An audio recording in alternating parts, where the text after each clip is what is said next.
you very much, Njoroge. It's the last day of January, Thursday 31st, and Livewire is now on air. Campaign propers just started after 8 presidential candidates were cleared to vie on March the 4th.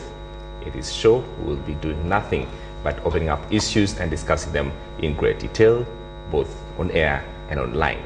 But let's start with what Kenyans are feeling about just what candidates should do to make these elections a peaceful one.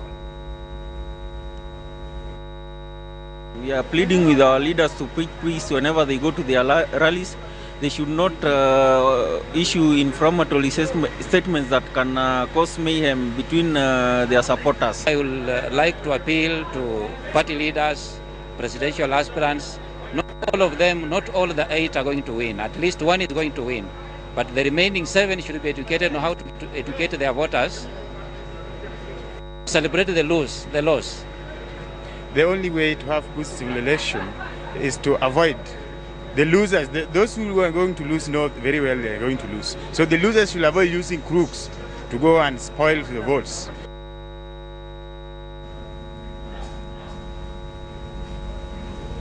All right, and tonight I have a panel ready, able and willing to dissect what is gradually becoming a campaign hot potato, if you like.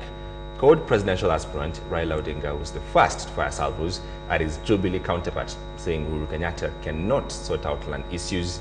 In any case, he owns huge tracts of land which he should first distribute. The Jubilee side pushed back. They claim that Raila is no savior and that in fact he should explain to Kenyans his molasses plant in Kisumu. That's where we are tonight. Let's set the stage.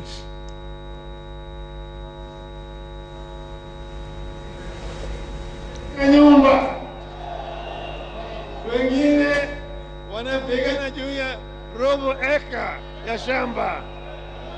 Wewe una maeka maalufu ni maalufu, toa hata lufu moja peke yake pati hawa. Atisema na kutenda, sema na kutenda. Tunajua yale matendo. Jirani yako ana shamba, ametoka unaingia kwa shamba ya jirani yako na nyakua. Hiyo ni kutenda. All right, and in just a few, I would be bringing you that response from the Jubilee side. But allow me to introduce my panel tonight. For the second week in a row, Rachel Shebesh, TNA Women Rep candidate. Karibu sana. Abdinassir Abdullahi, publisher, Nairobi Law Monthly. Karibu sana. Second week in a row. And Odor Ongwen, who is the head of strategy at Raila campaign. Karibu sana. Good evening. Right. Now, before I take your comments on that, let's very quickly take a look at the response from Uhuru Kenyatta and his team.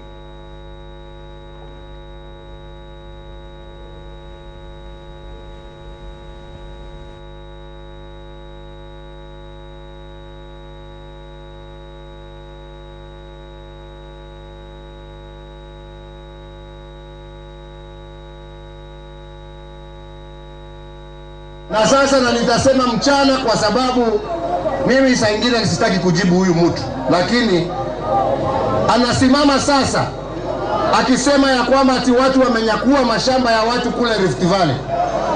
Sasa akisema hivyo, si haya ndio walikuwa wanataja mwaka wa 2007 ambayo ililete damu katika taifa letu? Mimi nasema tunataka uhaki uelewano. All right, that's where we are. Let me get straight to my panel. Let me start with you, Odor Ongwen. Quick reaction to this. Your presidential candidate says that let's begin this land conversation with Uhuru Kenyatta giving up these huge tracts of land. Where is it? I don't think he mentioned names, but let's begin to look at the issue of land in the right context. Politics in this country, if you can go as far back as the time of Wayaki Wahinga, was organized around land. And as long as we don't address the land issue, it will always be with us. How are you addressing it as code? Pardon? How are you addressing it? I think it's very clear. If you look at the Agenda 4 of the National Accord, land reforms were one of the things that we committed ourselves to. And as CORD, what we are saying is that Kenyans sat at Bomas and had a very comprehensive framework for addressing land, and this is reflected in our current constitution. And they are set, it provides for policy, it provides for institutions like the National Land Commission, and therefore what we are saying is that as CORD, our agenda number 1 is first and foremost to address the issues around land once and for all, so that they don't keep on recurring. I'll be coming to you for those issues to unpack them. Yes. But Shebesh, quick reaction to you. You've seen what the Premier said, and you've heard what the conversation has been on the campaign. For you, what is your reaction to that? I think he was provoking a conversation between himself and Uhuru. And you can see Uhuru said he doesn't like to respond to the Prime Minister directly because it's just a way to deflect attention. And I can tell you what Odwor Ongwen is saying is not the preserve of CORD. Everybody knows a land commission was formed. We know it. We're waiting for it to execute its work. We know there have been historical injustices. We know about Agenda 4. We are now campaigning, telling Kenyans what we can do. What I believe they should have done is clearly tell us what it is they can do, rather than tell us what has been set up, which we were all part of. But between yourselves and CORD, who's right placed to really have this conversation, the land conversation? Who's right placed? It's Kenyans, and that's why there's a land commission.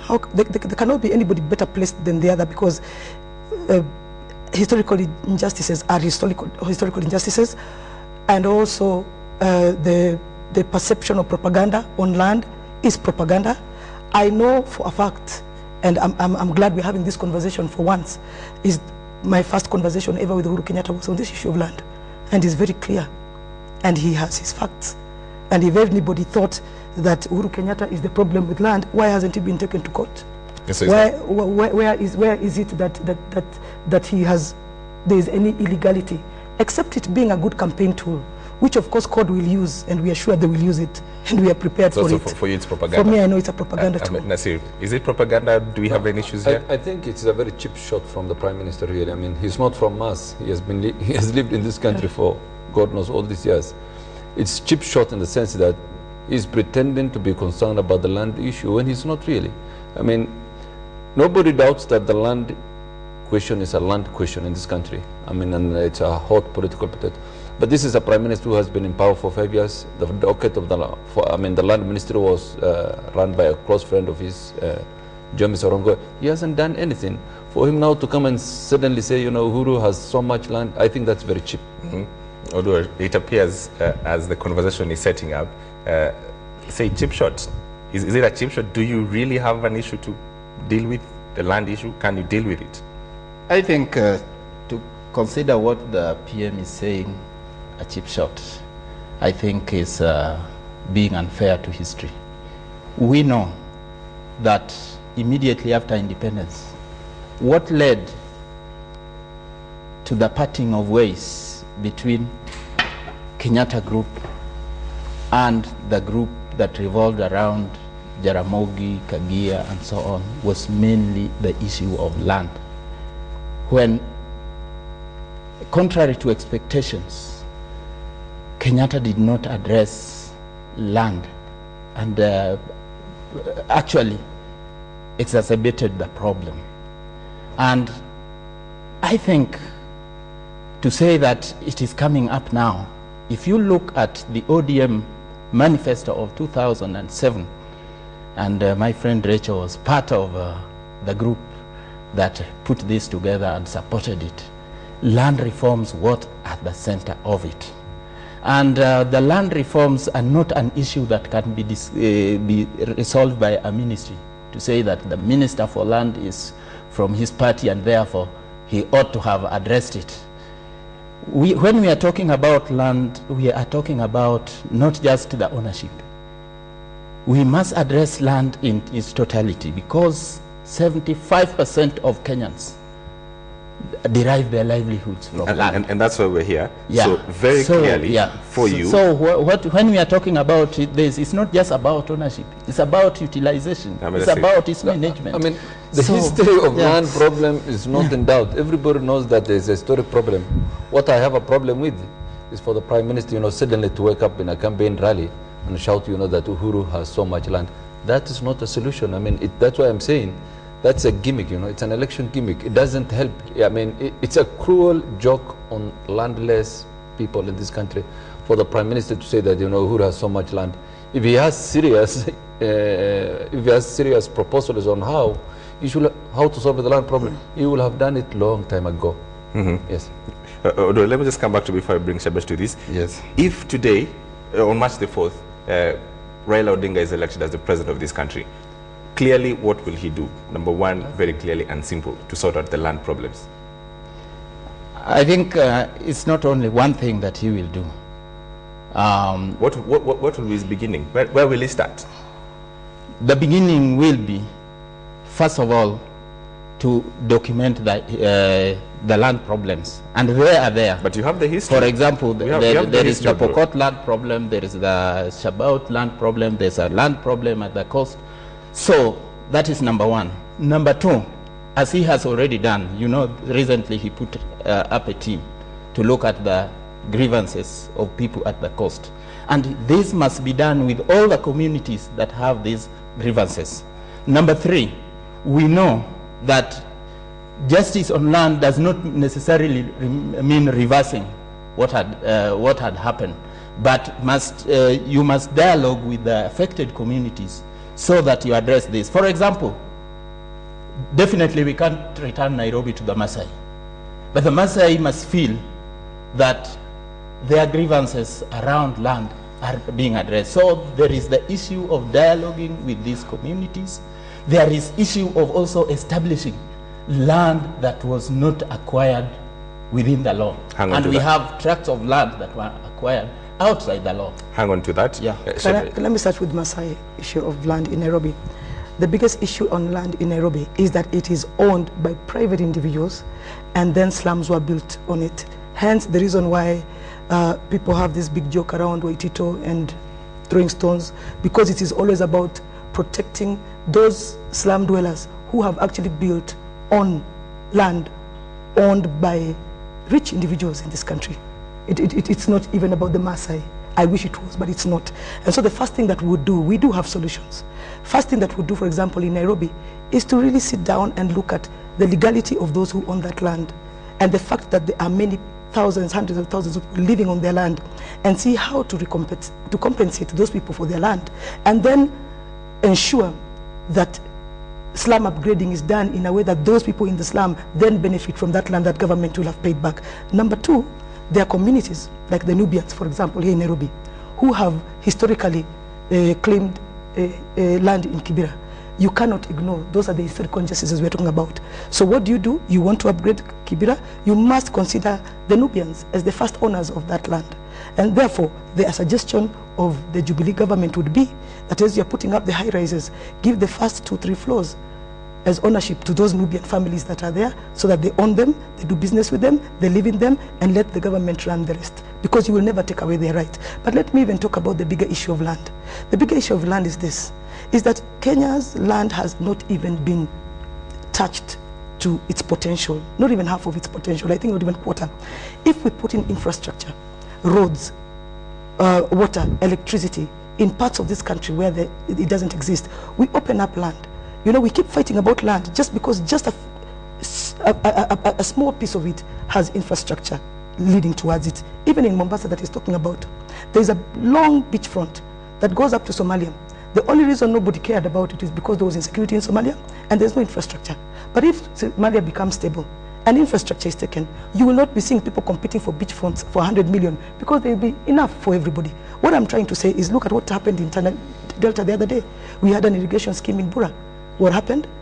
Even in Turkana, where people are dying, there's an irrigation scheme.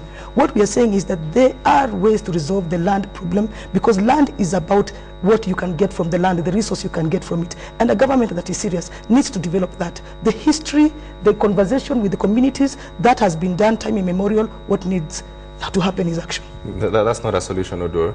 I can't hear solutions from you and from a court government. What will court government do to sort out land problems that are immediate, and we know our issues, we know the history?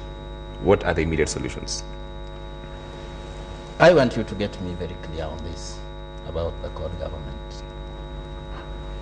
We have land that was acquired unjustly, illegally. We have communities that are squatters in their own land. Take a place like Taita Taveta, where half the land is shared between the national park and 2 families.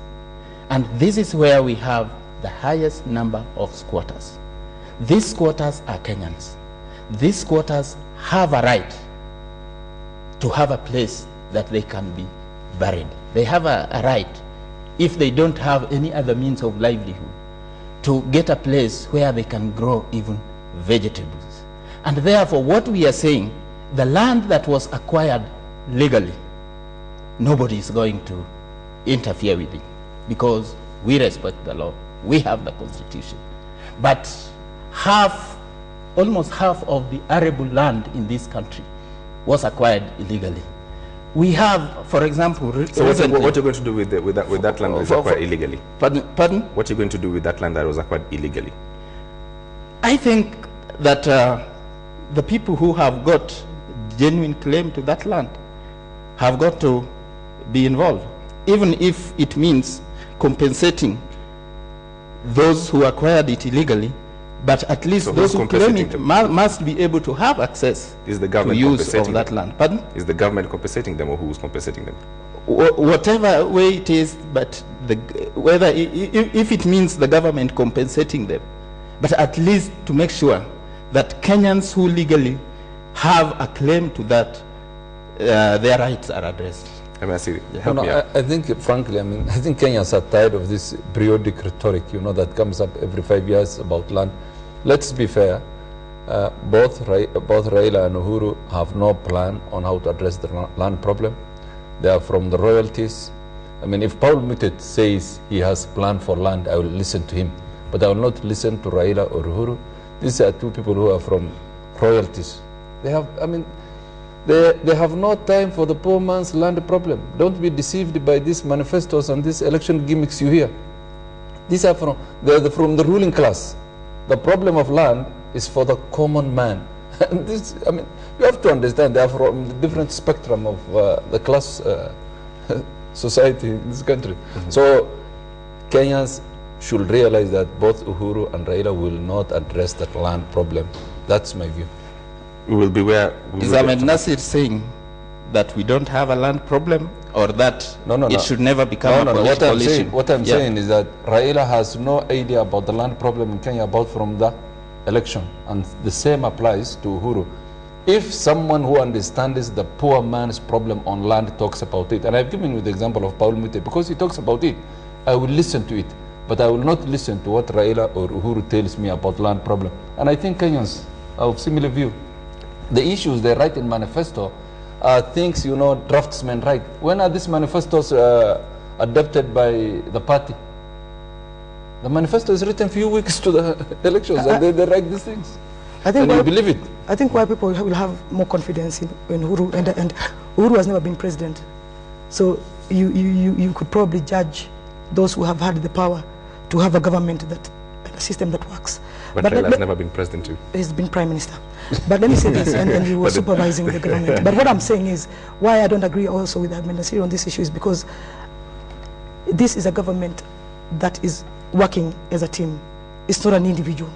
And once we say that, I am saying that if you look at the different sectors where land is an issue, you talk about the coast, you talk about there's been an issue in Rift Valley, hence really the reason why Uhuru Kenyatta and William Ruto are working together, because they have seen this problem before manifest itself around election time. And then we're talking about Nairobi, and what I'm saying is the issues that can be addressed on land are issues that just need good, proper management structures put in place. It's been emotive, but the emotions have not helped us. Now we just need to go into the logistics. And those are the logistics I was giving you, logistics that Uhuru Kenyatta is very clear about. But more than Uhuru Kenyatta being clear about them is those who are running, for example, for different seats, let's say governors, where some of these issues will be dealt with. You talk about the Pokot, you talk about the Turkana. Uhuru Kenyatta does not even understand that. Probably that's what he would not understand. The royalty thing I don't agree with. But in terms of whether he understands every particular land problem, he might not. But he definitely is putting in a structure that will be able to reconcile these issues and come up with solutions for them. Are we going to sit here and say that Uhuru Kenyatta is a normal Kenyan, is not? Not at all. No, and that was not the conversation. I mean, if we want one day for us to come and talk about royalty and whose father did what and who should carry blame for their father, that's another conversation. But if you're talking about the issue of land and whether at this time during politics, it's always used as an emotive issue and it is always used as a stigma surrounding Uhuru Kenyatta's presidency or any portfolio that he holds, then that is where I'm saying we need to put a stop to it, and that's where I'm saying that Kenyans can see through it. Yeah, there are two things here. One, Rachel has said that this is a management issue, and then this issue that of royalties, and therefore they don't understand. The two people we are talking about here who are born, grew up, and are leaders in this country, and I don't think they cannot be aware that one of the biggest problems in this country is the issue of land ownership, land utilization. And the issue here is not a management issue. It's a policy issue. If it was a management issue, I think we would have dealt with the land issue so long ago, because we have had programs around land. We have had the million-acre program. We have had the land consolidation program just before and after independence. Those were management approach to the issue of land. But here we must know that unless we have a clear policy around land and recognizing that every Kenyan has a right. And that's Odora, I have to ask you, what is that clear policy? Because I'm not getting that from you. What is that clear policy on land? I think I've repeated this. This is the third time I'm talking about it. No, give it to me clear. That historically, land was alienated from Kenyans and concentrated in the hands of the minority. And this is something we must be able to redress without necessarily resorting to forceful acquisition. And that is where we say Kenyans must dialogue. But it is, I'm saying it's obscene to have a situation, for example, Rachel is talking about Nairobi, where you find that 80% of Kenyans living in Nairobi occupy about 5% of the Nairobi area. So whose problem is that? The issues we must be able to that is planning, that's management. Whose problem is that? That's exactly what he's saying. I think the point my good friend is missing is this issue of policy on land he's talking about. The debate on land has come to an end because the Constitution defined all those issues. Either it's private property or public land, or the Constitution has finally addressed both Raila or Uhuru cannot bring new policies on land because that debate has been closed by the Constitution.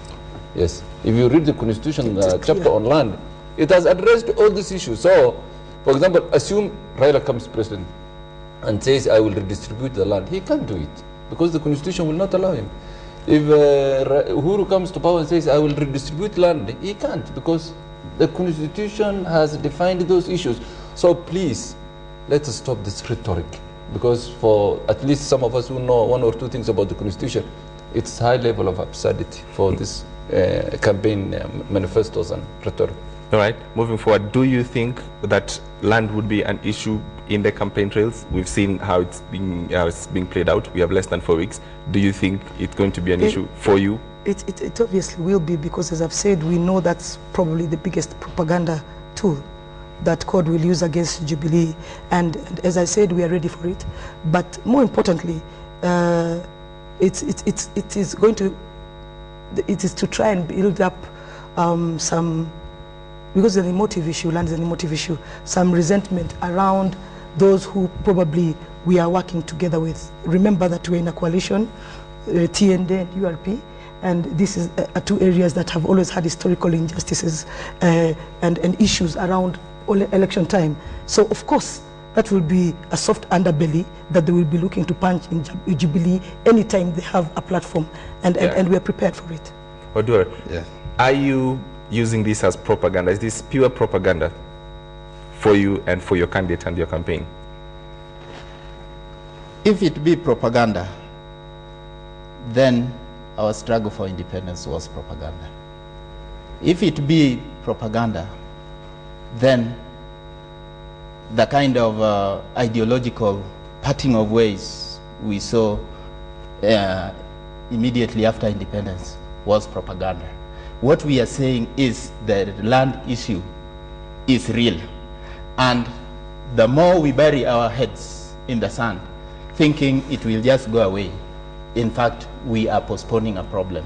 And actually what we are trying to do is to prevent a situation like we almost went into after the 2007 elections, where now people try to take law in their own hands, or a situation like Zimbabwe, where now you use very unorthodox way of trying to redress this problem.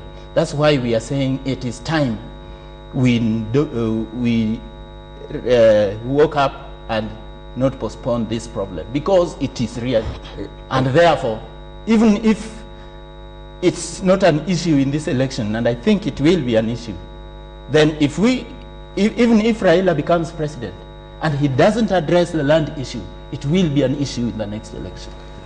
Land is a national issue, but it's not an election issue, because I think the Kenyan electorate do not trust this rhetoric, you hear from Raila or Uhuru.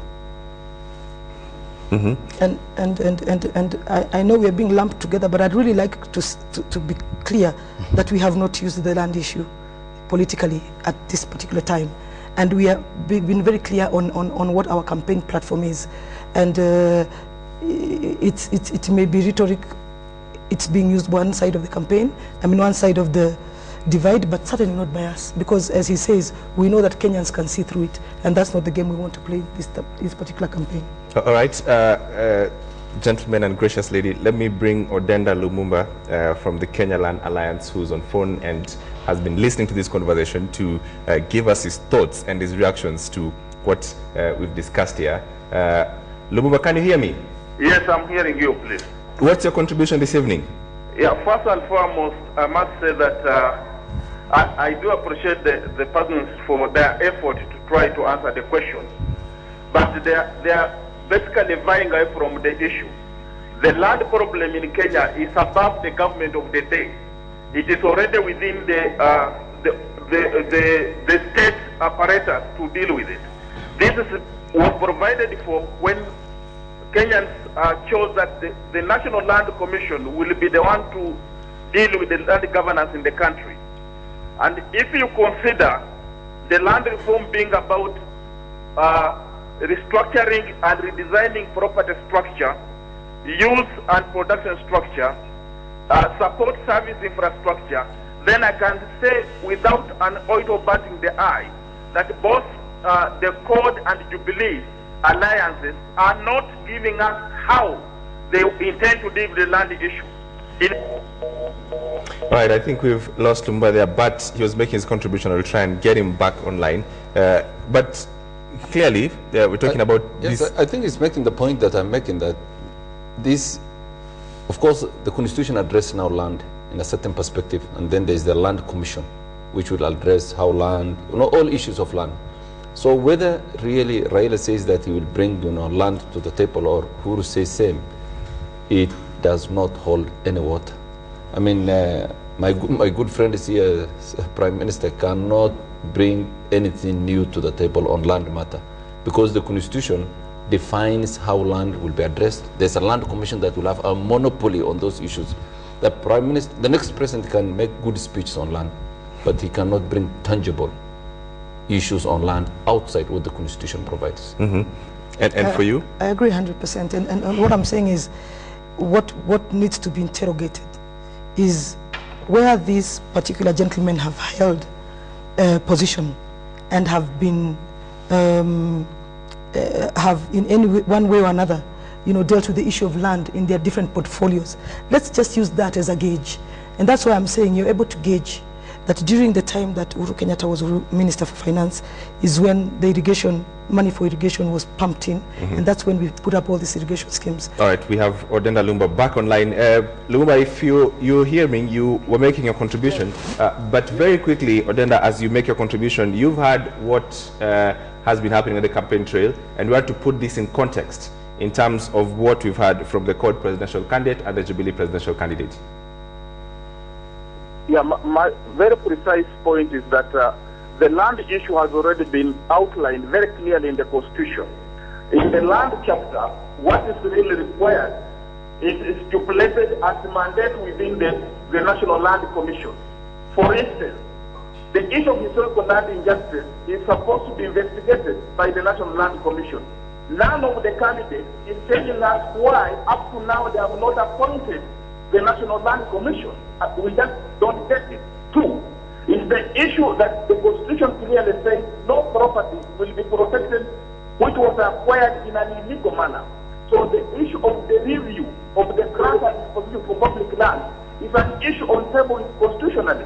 None of them is telling us how they are going to deal with that. They are all the narratives are handled by people who benefited from grants and disposition out of public land. Very, very deal with. Let them tell us policy blank. Thirdly, and very quickly, it is very, very important for us to consider that at the end of the day, we must put budget to do land reform. Just as Nasir has said very clearly, you are not going to distribute land by merely getting from one person to the other. You need to use a budget, a clear set budget to do that. None of them is telling us that. Finally, they are talking about jobs. They are talking about food security. They are talking about poverty. To address those issues, it has been researched and found. You need to leverage the land as a means of production and as a major asset, which really gives a multiplier factor to creation of jobs. It's not about whether you create a billion jobs. How do you do that exactly? That is missing all the debate. All right, Lumumba, I'll ask you to stay on the line just for as we have this conversation. But he's bringing up again the point up to where we are right now. We have the solutions, the Constitution, but you don't have anything given for you if you elected today. We don't have anything going forward. The Constitution has spelled all this history. First of all, I wish I had as much faith as my friend Ahmed Nasser, because yes, we do have the Constitution. So you don't believe in the new Constitution? No, we do. That's what I was saying, as much faith, because we have had this Constitution for 2 years. You've just heard what Odenda is saying, that we have gone 2 years, and even operationalizing the Land Commission has been a problem. And whose problem is that? Hang on, whose problem is that? That you don't have the commission. Whose problem is that? I think is a problem of the coalition. But you're part of the coalition. Yeah, because a coalition, you have different ideologies competing within. Sometimes they agree, sometimes they don't. Even now, we have a standoff on the appointment of some senior officers in the police. So who do we blame? So what I'm saying is, even the Constitution, even other provisions of the Constitution, we have seen no movement. In fact, we have seen attempts to reverse some of the provisions in the Constitution. Take devolution, for example, where it's very clear that the intention was to devolve resources. But if you look at the public finance management bill that came, if you see the attempts to bring in the county commissioners, you see that although you have the Constitution, but people want to implement it differently to suit their ideological position or their personal ambition and things like that.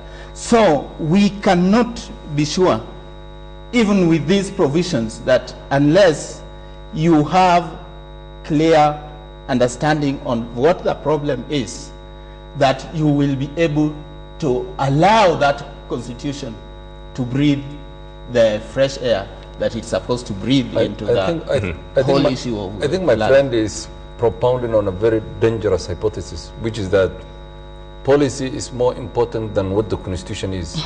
I mean, and that's very dangerous. That's not what I say. The Constitution has addressed these issues. There is no more new policy that will come from either his party or the Jubilee. And I think the Kenyans are smart, you know. When they see this rhetoric about land redistribution or giving land to the poor, they are smart. They know it doesn't hold water.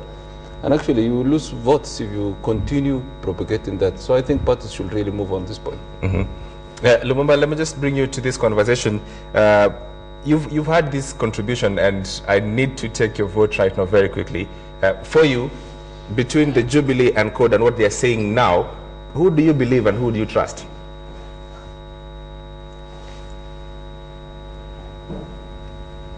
To throw advice to us, but they are not dealing with anything.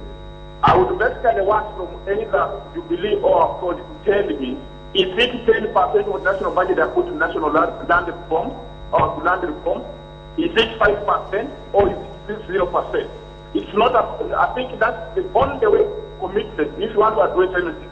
Put a percentage of the budget that can help you sort out that. I'm not getting that down from the major party. I think all promises right now, like investigating historical land just in the court, we are waiting for resources. So I basically to ask the two alliances, which are elected from the standing government, to be very specific about the how, the what is in the constitution, the what is the national land policy. Just tell us, are you ready to implement the national land policy? Yes or no? Are you ready to implement the provision of the chapter 5 of the constitution? Yes or no? I think you cannot be done around it. That's the bottom line. All right, let me get Shabash to try and answer your questions. I think what he's asking is fair, and I think Odo should have been able to answer this because CORD launched its manifesto, and therefore the detail on what they intend to do on every sector should be clear. Really, we are launching our manifesto on Monday, but part of the things I'm communicating right now are part of the issues that have been discussed and I know will be in our manifesto that are, for me, and I insist, the management systems that will ensure that the land in this country, first of all, is utilized to its full maximum potential, and even for agriculture or for any other mining, whatever reason, or even for development of property, and also that historical injustices are dealt with, and we have said clearly our party leader is not, our presidential candidate is not afraid to be put to be called by the Land Commission and told to account for his land. He has never been called. He doesn't fear being called. You know, it's not fair to keep saying ABCD about a person. And there was a question that was brought in Parliament. It was a bit mischievous, but it was to bring out whether or not Uhuru Kenyatta owns most of the land in Kenya. It came out that he does not. He is not even in the top 20, neither is he in the top 30 of those who own land. But that doesn't remove him from answering to the Land Commission, but that should also be to the presidential candidate of CORD and everybody else who could have land issues around them. What I'm saying is that we do have this in our manifesto. What he's asking is fair, and I think that CORD should be able to give us what the manifesto says clearly. I think one thing we should really appreciate is that the issue of land redistribution anywhere in the world is a class issue. I mean, it's taken from the rich, given to the poor.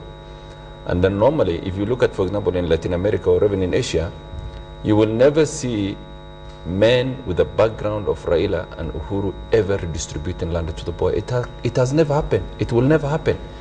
The only way land can be redistributed from the rich to the poor is if someone from the poor people's background comes to power.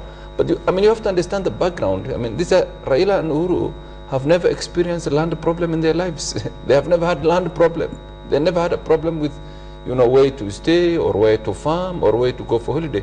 So the issue of redistributing land is not on their agenda, or addressing the land problem. It can never be their agenda because they don't have the historic background to appreciate that problem. To deal with this. Yes. And let me just, as you want to make a contribution, let me just bring you to what's happening on #KTN Livewire.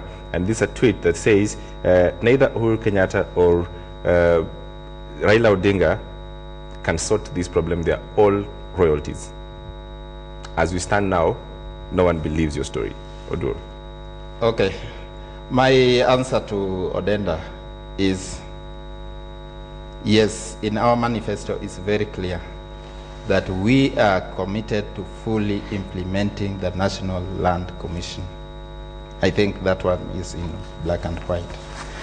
And it was not because this became a debate, because the manifesto was developed long before even this issue was debated. And it is because we do understand the land problem. And we try to look at this land issue in pockets, but virtually every part of this country has land issue. And therefore, it's not like Rachel says, that it might want to hit at the soft underbelly of any coalition. From Coast to Mount Elgon, from Loitoktok to Tongonyang, the land issue is there. And therefore, it is a national problem. It's not a party problem. And what we are saying is that we have postponed this issue for 50 years. We may postpone it again if we like, but it won't go away simply because we do not want to discuss it. And that's what we are saying. It is better we discuss it now, we agree or disagree, and see whether we can together solve it or not. All right, so Shebesh, you don't want to discuss this land issue. And we said it clearly, I said it so clearly. We're not going to use it for politics because we think it's not fair to Kenyans. The Land Commission is there, the Constitution is there, the policy is there. It's what your manifesto says. Sell it to Kenyans. If they believe in you, they will give you the vote. And we believe when Jubilee gives its manifesto in detail on what we intend to do on the issue of land. And it's not only about redistribution, I have said, it is also about the full potential of that land. Then I know that we will be believed. Otherwise, the discussion... I have to ask you this, Shebesh, yes. You've worked with Raila Odinga, now you're working with Uhuru Kenyatta. Yes, between the two of them, personally, who do you think is better placed to handle land issues in this country? None, because it's not an individual issue. It cannot ever be. No, not as president. As president, both of them, you've worked with both of them. Now you're working with Uhuru Kenyatta closely. With Uhuru Kenyatta, yes, and you know how their working styles.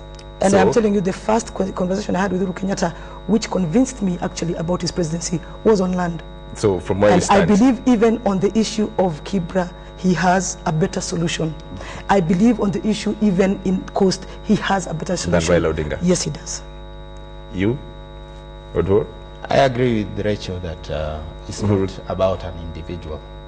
I thought you were going to agree that No, that because you asked between them, yes, who is a better place to solve the land issue. It's not about an individual. As president, as someone who leads government, who would be better placed from, you're working with Raila Odinga now, and you heard what Shebesh has said. Who do you think is a better place to handle this issue?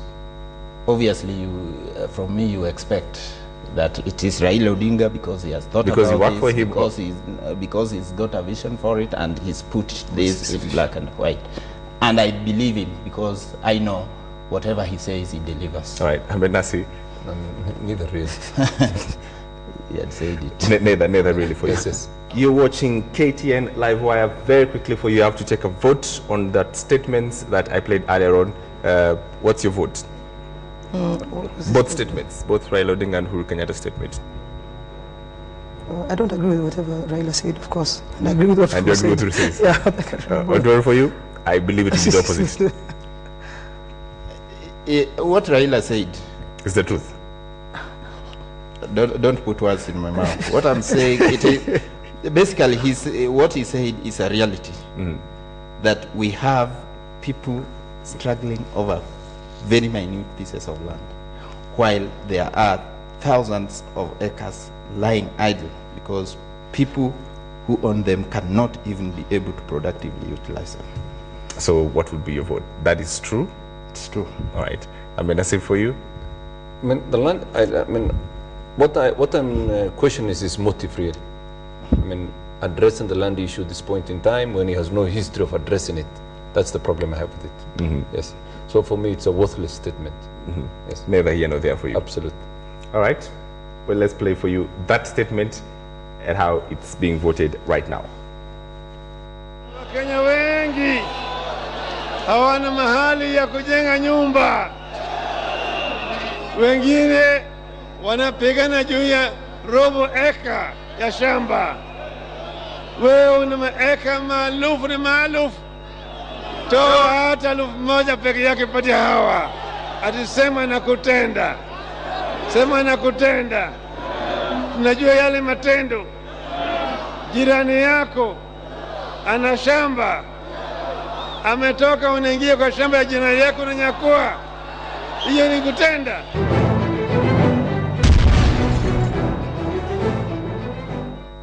Na sasa na nitasema mchana kwa sababu mimi saa ingine sitaki kujibu huyu mtu, lakini anasimama sasa akisema ya kwamba ati watu wamenyakua mashamba ya watu kule Rift Valley. Sasa akisema hivyo, si haya ndio walikuwa wanataja mwaka wa 2007 ambayo ililete damu katika taifa letu? Mimi nasema tunataka uhaki uelewane.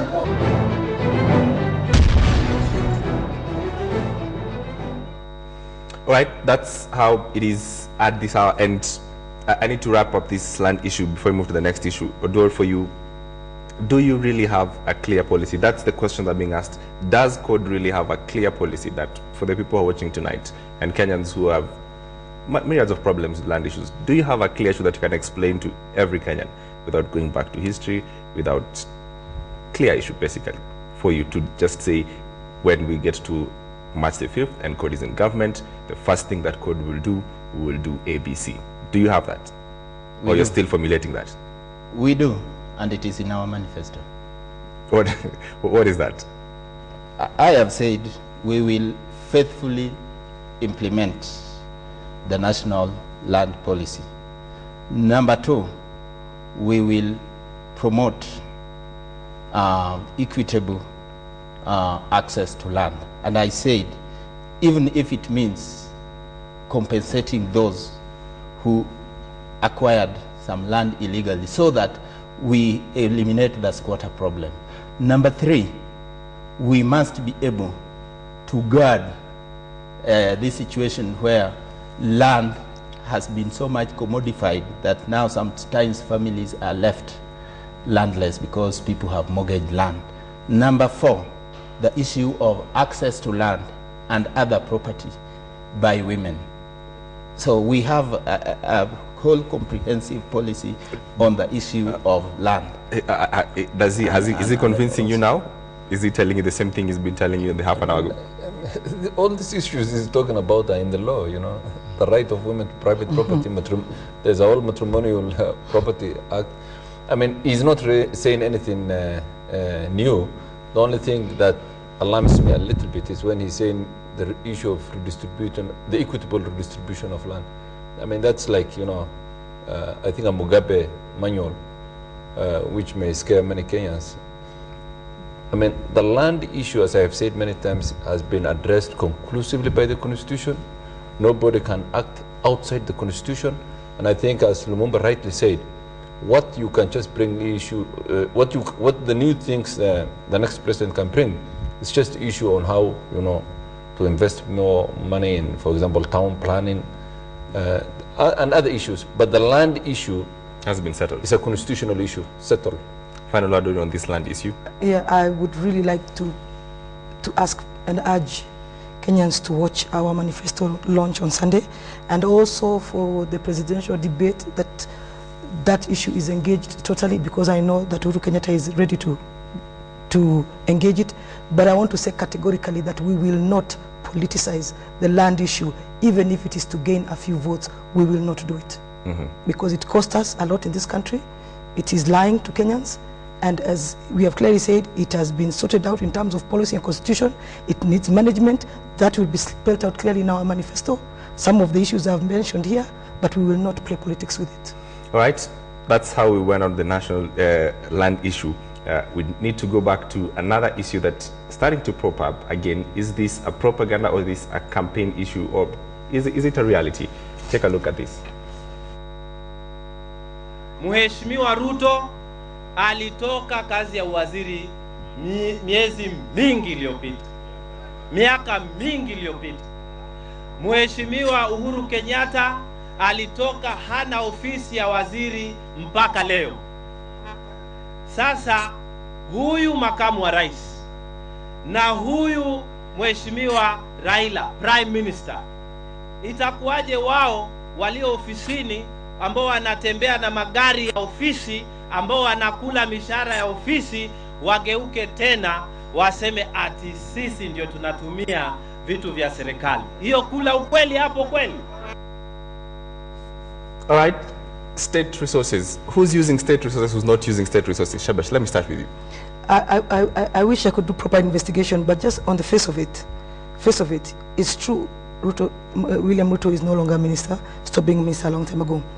It is true Uhuru Kenyatta is not a minister for finance, but he's still a deputy prime minister. It is true that the prime minister of the country is the prime minister and the vice president is the vice president. I mean, it's not rocket science that they could be the ones getting up to say that Jubilee is using state resources. What I wish they would tell us is, for sure, on this day, you use government vehicles, because that's really the law. It's in the Election Act. But to say that you are not, when we know very well that many meetings of CORD are being held at the vice president's residency, what was built just the other day. I mean, we pass there, we see all their cars, we see it, we say, really, as Patni once said, don't throw, people who live in glass houses should not throw stones. Abdinassir, who's using state resources? I think first, I mean, using state resources has a lot of history in this country. But always, anywhere in the world, it is the incumbent, the person who is in power, who is running for office again, who use state resources. And I don't think it's very difficult to agree on that. If you are in power and you are using state resources. So who's in power? Both of them are in power. I mean, Ruto is not in power, at least. The vice president is in power. But I think, let's be fair, I mean, if you look at the campaigns, I mean, we see both candidates using their own helicopters, I think. But there are some, you know, sometimes if the prime minister is going to a place and he's using a government car, I mean, it's part of his, you know, it's part of his entourage or office or facilities. So, I mean, let's not condemn them, but normally when you are in power, you have access to state resources. And when you are the outsider, you don't have access to state resources. Abdul, for you? Yeah, I think, you know, just blanket taking it in blanket that state resources are being used, I think that would be taking this too far. I think when we are talking about using state resources, and we know you don't have to be a minister, you don't have to be an incumbent, so to say, to be able to use state resources. We have known where people are ordinary members of parliament, but use extensive structure of the provincial administration to do their campaigns, to register people, to do so many things. What we are saying is that it is important that we clearly spell out to what extent somebody is allowed. For example, Honorable Shebes she's a VIP, and she remains a VIP, so she might have her security. So you're suggesting she's using state resources? So she can't just abandon it, because you will say that if her driver takes her to where she's going using her private vehicle, that is still misuse of state resources. But what we are talking about is where you invade the treasury, you try to use government facilities, government equipment to further your campaign.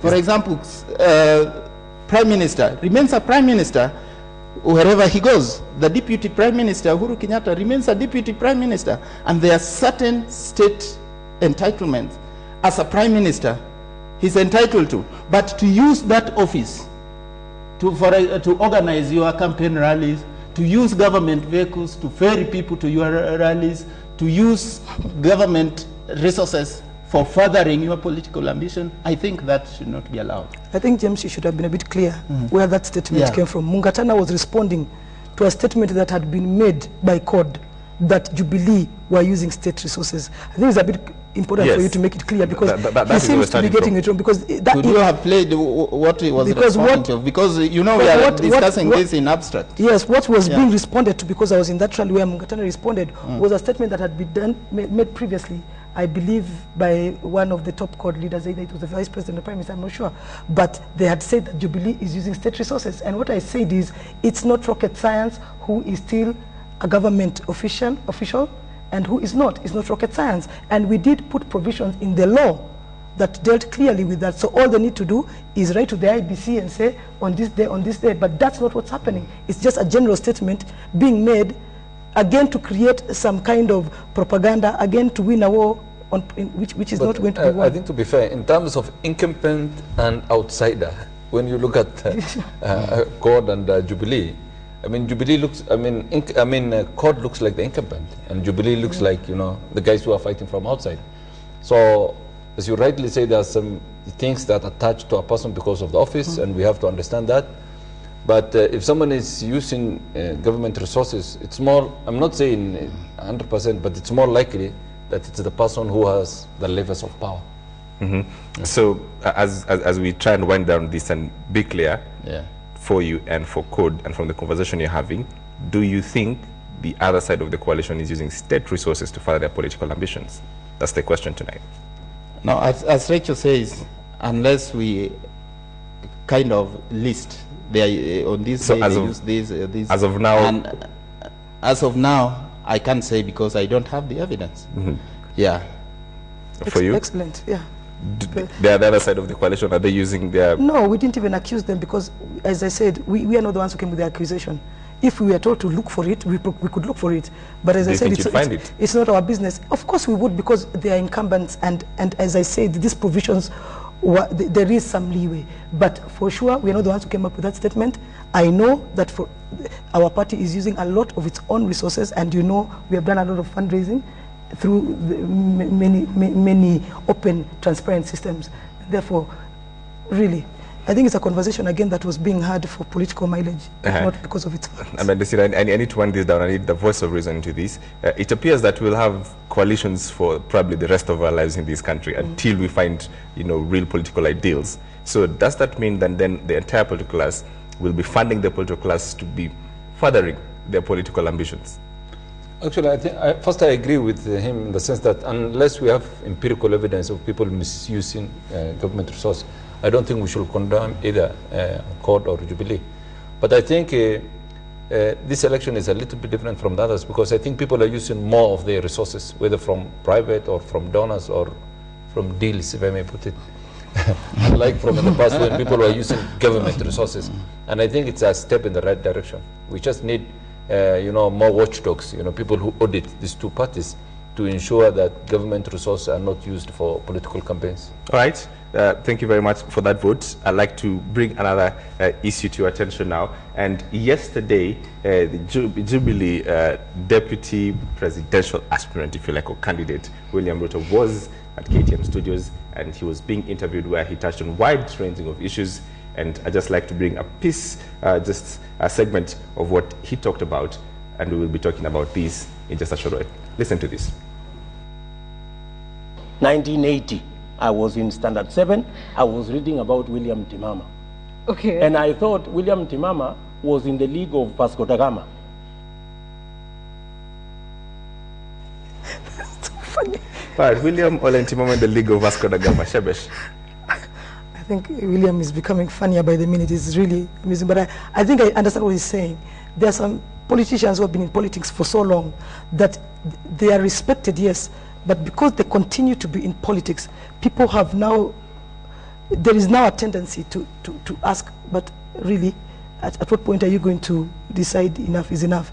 And I think that's just an example of what Jubilee has been talking about in terms of transiting the leadership to another generation. It's not about that you don't want an old person in government. It's just that there should be some generational change so that people can see that there is a new group of leaders who can take up the leadership mantle.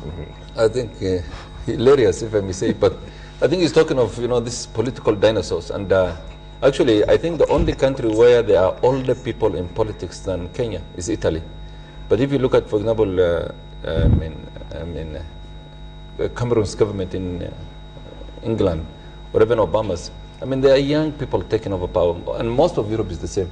I'm not saying age is critical, but I think the political body needs, regeneration to grow. Odor, for you, it appears that your side of the coalition is one that Abdinassir is saying political dinosaurs. Is that true? I'm not very sure he's talking about our side, but what I want to clarify. Yeah, but what I want to say, if you choose democracy, then you must respect democracy. If you want to put a term limit, you do it.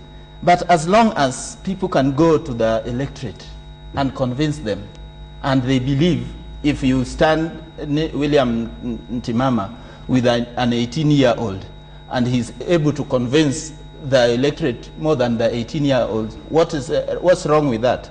And I don't want to get into this age thing, because politics is not about age.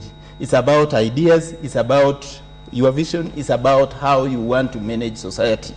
And we have many examples of young people in positions of leadership that have been disaster.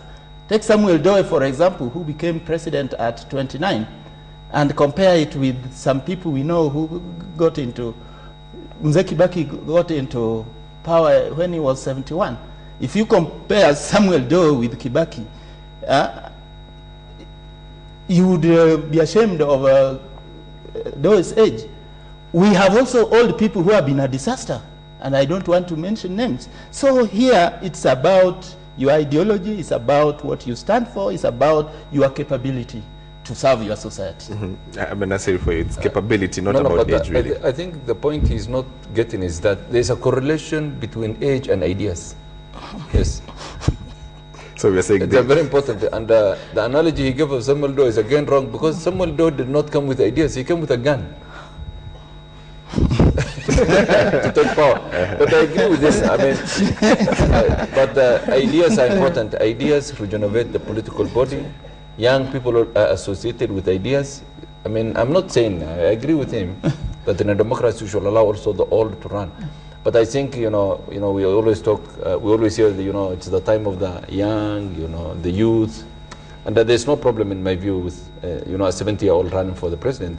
But I think we must have a cross-section, a broad spectrum of the age range. And that's why we've been using a very simple way to explain this, because we've not been talking about age, as in you have to be 40 and not 60. We've been using the analog and digital comparison, because it's a new idea, it's a new way of thinking. It probably comes with a new territory, because you see education has also changed. So we're not saying that do away with the old, come in with the new. We are saying let's start shifting our way of leadership in this country, because then we will now start embracing new ways of doing things, which really we need to start doing as a country for many reasons, including the land reason we were talking about earlier. And what Rachel is talking about is very simple. 68% of the voters are under 39. So if you take your ideas into the marketplace of ideas, then if your digital ideas resonate with that 68%, you'll be elected. And let the analog also take their ideas to the market. And if it doesn't resonate because theirs are of yesterday, they'll remain there in the marketplace and you'll move ahead. So let's not make this a very serious issue.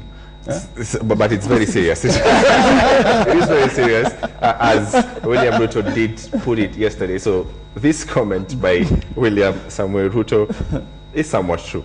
Take a look at this. 1980, I was in Standard 7. I was reading about William Ntimama. Okay. And I thought William Ntimama was in the league of Vasco da Gama.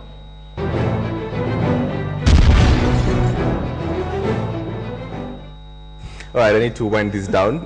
1 minute each as we finish the issues we discussed today. For you, as you go to the campaign trails, 4 weeks to the elections, how do you feel? How does the Jubilee camp feel? Actually, we are very excited. We are on a positive note. We are excited about Sunday. Are you winning this? Oh, yes, we are. first round, by the way. But what we are looking for is to really convince Kenyans to come on board with us as we bring in these new ideas, this new change. And Sunday for us will be the culmination of it as we unroll our manifesto. And I'm hoping that Kenyans will take time, those who support us and those who don't, to listen to what it is we have to say. Looking forward to that manifesto, and probably next week we'll discuss that. But do it for you. How is the CORD coalition feeling? Are you winning this? We are talking to Kenyans, and they are hearing us, and we are feeling them. And I think it's obvious they are getting along with us. So we are definitely winning it. Definitely winning this. Yes. on March 4th, not after. Not after. As Raila keeps on saying, it's a 90-minute game, no extra time. Yeah. Abdinassir, for you as we... Well, I think what I like about both sides is their confidence that they will win in the first round. I don't know how true that will be. But I think one thing that's really admirable so far about the campaign is the peaceful nature. You know, I mean, Kenyans are coming in large numbers on both their rallies, and they're listening to their agendas, and I think they are going home probably happy with what they hear. All right, that's how we wind it down on KTN Livewire. But just before we go, on the big question tonight, this is how you vote. 71% of you voted no. Right on your screens, if you're satisfied with the reforms that have been made so far. 71% of you did vote no, and only 29% of you voted they're satisfied with the police reforms that have been made so far. That's how we live. Thank you to my guest, Odurongwen. Again, you've done well to come and represent your part of the coalition. Welcome. And Rachel Shabash, you've done fantastic as always. And Abdinassir Abdullahi, always a pleasure to have you. Thank you very much. All right. That's how we leave it on KTN Livewire. Let's do this again, all over again, on Thursday next week.